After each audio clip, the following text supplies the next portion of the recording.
ब्यास नदी में जल स्तर धीरे धीरे बढ़ना शुरू हो गया है और पर्यटक व स्थानीय लोग गर्मी के चलते ब्यास नदी के तट पर और कई बार तो स्नान करने भी उतर जाते हैं, जिसके कारण हादसों का सिलसिला भी थमता नजर नहीं आ रहा है। ब्यास नदी में कई जगह पानी का ठहराव इतना ज्यादा है कि उसका अंदाजा लगाना बहुत मुश्किल है। ज्यादातर ब्यास नदी में हादसे का शिकार पर्यटक होते हैं, क्योंकि वे ब्यास नदी को छोटी नदी समझकर इसके तट पर उतर जाते हैं और हादसों को न्योता देते हैं। साथ ही पंडोर डैम से भी कई बार पानी अचानक छोड़ दिया जाता है, इसके कारण एकदम नदी का जलस्तर बढ़ जाता है और लोगों को हादसों का शिकार होना पड़ता है। हालांकि विभाग द्वारा इसके आदेश दिए गए हैं कि पंडोर डैम से कभी भी पानी छोड़ा जा सकता है। उपायुक्त मंडी अपूर्व देवगन ने बताया कि गर्मी के कारण पहाड़ी क्षेत्रों में बर्फ के पिघलने से लगातार ब्यास नदी का जलस्तर बढ़ रहा है और साथ ही ऊपरी क्षेत्रों में बारिश होना भी शुरू हो चुकी है। स्थानीय लोगों और मंडी शहर में आने वाले पर्यटकों से अपील है कि अनावश्यक मौज मस्ती के तौर पर ब्यास नदी के तट पर ना जाएं, क्योंकि मौज मस्ती हादसे की वजह बन सकती है। ब्यास नदी है वो आजकल वर्षा के कारण और पीछे जो हुई गर्मी पड़ी है हिमाचल राज्य में, उच्च क्षेत्रों में बर्फ़ पिघली है, जिस कारण बहुत पानी ब्यास नदी में आया है और आजकल वर्षा चल रही है, जिस कारण और पानी ब्यास नदी में आ रहा है, पानी के स्तर ऊपर जा रहे हैं। अगर ये ना भी हो तो पानी का स्तर जो ब्यास नदी में देखा जाता है वो ऐसा नहीं है कि आपको देख के पता चल जाता है कि कितना गहरा है।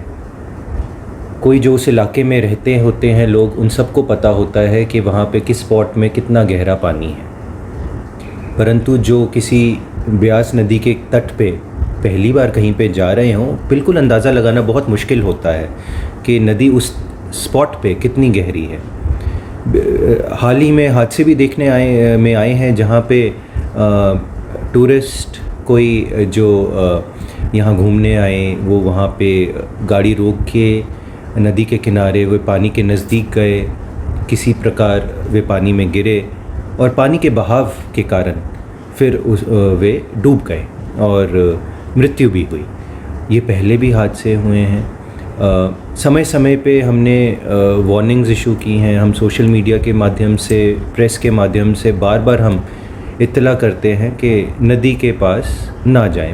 उज्जवल हिमाचल के लिए मंडी से उमेश भारद्वाज की report. This news is brought to you by Rainbow International School, Nagrota, Bagwa. Rainbow International School is spreading his different colors of glory in terms of holistic and value-based education among the students.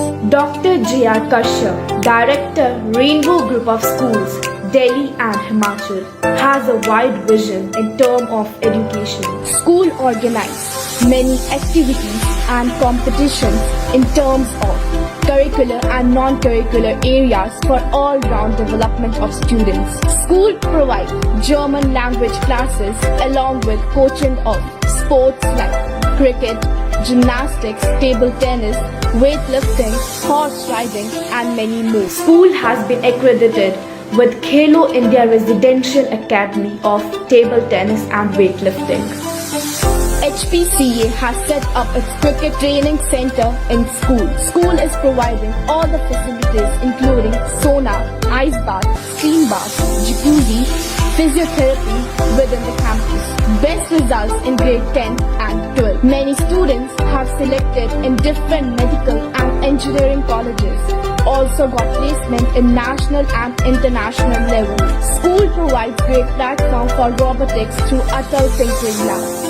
Awarded with International School Award 3 times and Microsoft Showcase School 2 times. Greatest achievement is to have Him Anveshika and Sky Observatory. School is ready to provide training to each and every child of school to get ready to face difficulties of 21st century.